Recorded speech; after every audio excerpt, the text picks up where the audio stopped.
मध्य प्रदेश लोक सेवा आयोग की सहायक जिला लोक अभियोजन अधिकारी की वैकेंसीज आ गई हैं। आपका 10 मार्च को नोटिफिकेशन आया है और यहाँ पर आवेदन जो ऑनलाइन भरने की अंतिम तिथि है वो आपकी 8 मई रहने वाली है। परीक्षा डेट भी इन्होंने सिंपल पहले खोल के दे दी है कि कब एग्जाम होना है आपका। 18 अक्टूबर को होगा। 8 अक्टूबर को 10 दिन पहले एडमिट कार्ड इशू हो जाएंगे। ठीक है। और यहाँ पर अगर मैं बात करूँ कि वैकेंसी तो इन्होंने निकाली है, लेकिन बच्चों के साथ बहुत बड़ा खेल इन्होंने किया है। क्या क्या है वो देखिएगा भाई। ठीक है, आइए देखते हैं। इसलिए मैं एक चीज़ हमेशा आप लोगों से कहती हूँ कि कभी भी अगर कोई वैकेंसी निकले तो आप सबसे पहले प्रायोरिटी दें कि कोई भी काम अगर आपका नेसेसरी है बाद में करें। अगर आप इच्छुक हैं उस वैकेंसी में सिलेक्शन लेने के लिए तो सबसे पहले आप फॉर्म फिल करा कीजिए। बट यहाँ पर देखिए इन्होंने क्या किया है, यानी कि 10 मार्च को नोटिफिकेशन इशू है, लेकिन फॉर्म जो आपके स्टार्ट होंगे ऑनलाइन वो 9 अप्रैल से शुरू हो जाएंगे और ये आपका 8 मई तक भरे जाएंगे। ये आपकी वेबसाइट दी हुई जिस पर आप ऑनलाइन फॉर्म फिल कर सकते हैं केवल। उसके अलावा ये बताने अगर कोई ऐसा अपरिहार्य रीजन है जिससे बच्चा जो है 8 मई तक अपना फॉर्म फिल नहीं कर पाता तो उन्होंने बहुत दया बच्चों की प्रति दिखाई है कि आपको एक्स्ट्रा टाइम भी इन्होंने दे दिया है, लेकिन एक्स्ट्रा टाइम केवल अपनी जो है इनकम सोर्स बढ़ाने के लिए दिया। ये आपको रोजगार नहीं दे रहे हैं बल्कि आपके जरिए अपना जो है अपने उसको अपना फंड जो है उसको भर रहे हैं। ठीक है। अब यहाँ पर इसीलिए कहती हूँ कि हमेशा समय रहते अपना फॉर्म फिल कर ले। अब देखिए उन्होंने क्या किया है, अगर 9 मई से 15 मई तक अगर आप फॉर्म फिल करते हो तो आपको 3,000 रुपये विलम्ब शुल्क देना होगा। थोड़ा बहुत भी नहीं है, 3,000 रुपये विलम्ब शुल्क देना पड़ेगा। और अभी तो नीचे देखिए भाई, और अगर आप 16 मई से फिर 23 सितंबर तक का समय आप लोगों को दे दिया। अगर आप इस बीच में कभी भी फॉर्म फिल कर सकते हो, लेकिन आपको 25,000 रुपये देना होगा।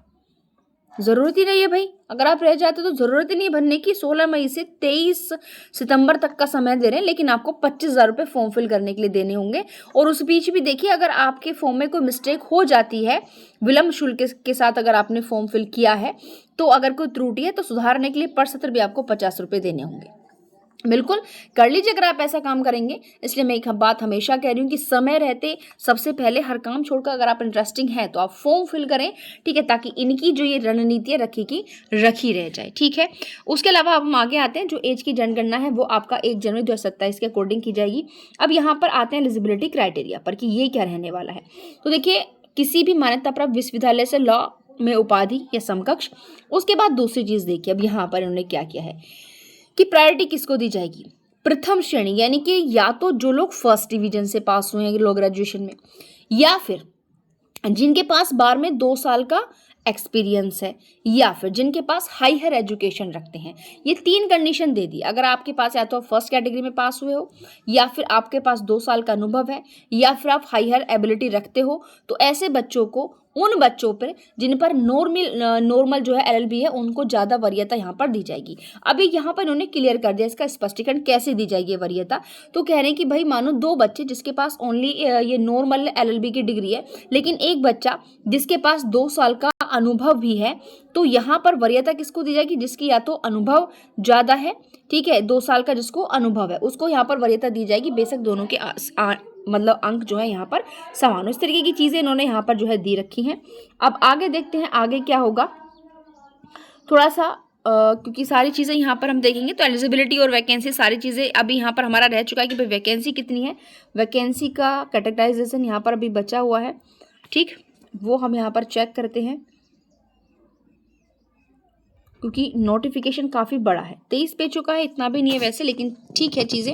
लेकिन यहाँ पर आइए देखते हैं कि वैकेंसी कितनी है। तो आप देखेंगे यहाँ पर जो आपका ये जो नेक्स्ट पार्ट है उसमें आप देखेंगे सहायक जिला लोक अभियोजन अधिकारी रिक्त पदों की संख्या कितनी है। तो अगर आप यहाँ पर देखेंगे तो इसमें आपके टोटल पद हैं 17। यहाँ पर आप देखेंगे कितने पद हैं भाई, 17 पद दे रखे हैं। अनरिजर्व के लिए 5 है, एससी के लिए 3 है, एसटी के लिए भी 3 है, ओबीसी के लिए 4 है, डब्ल्यूएस के लिए 2 है।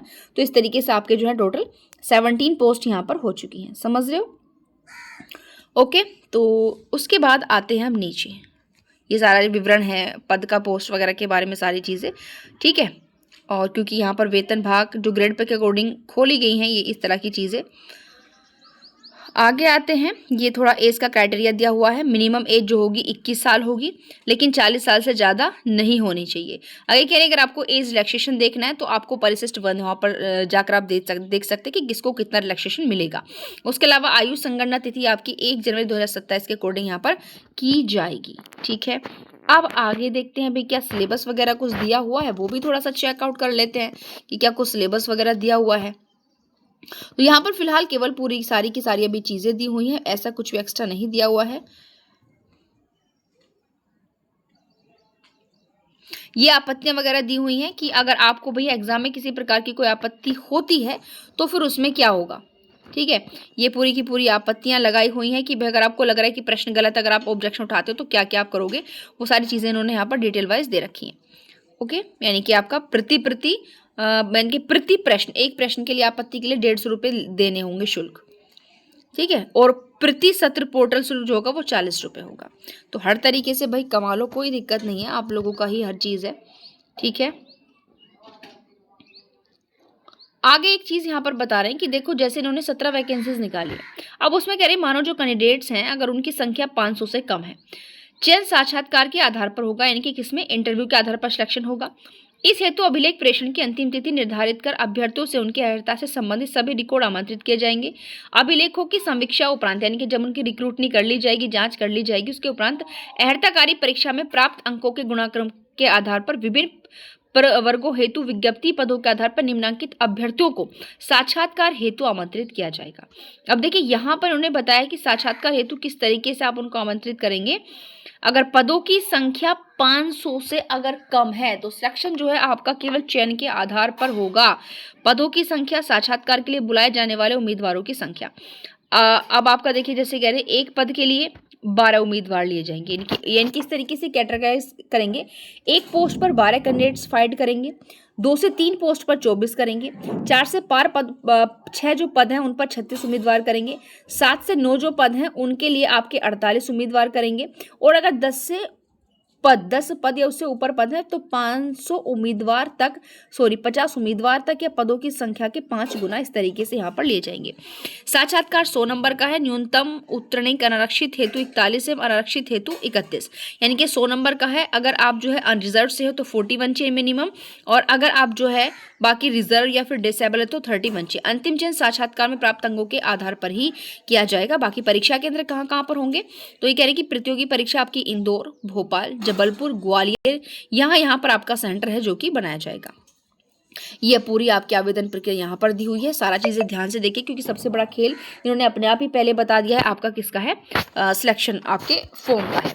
उसके अलावा अगर आप यहाँ पर सी पोर्शन में देखेंगे तो उन्होंने सारी की सारी जो डेट ऊपर दी हुई थी सबको यहाँ आप दे दिया है। कैसे कि विज्ञापन तिथि 10 मार्च को आपका निकला है। आवेदन कब से शुरू होंगे, 9 अप्रैल से, और लास्ट कब होगी आपकी, 8 मई होगी।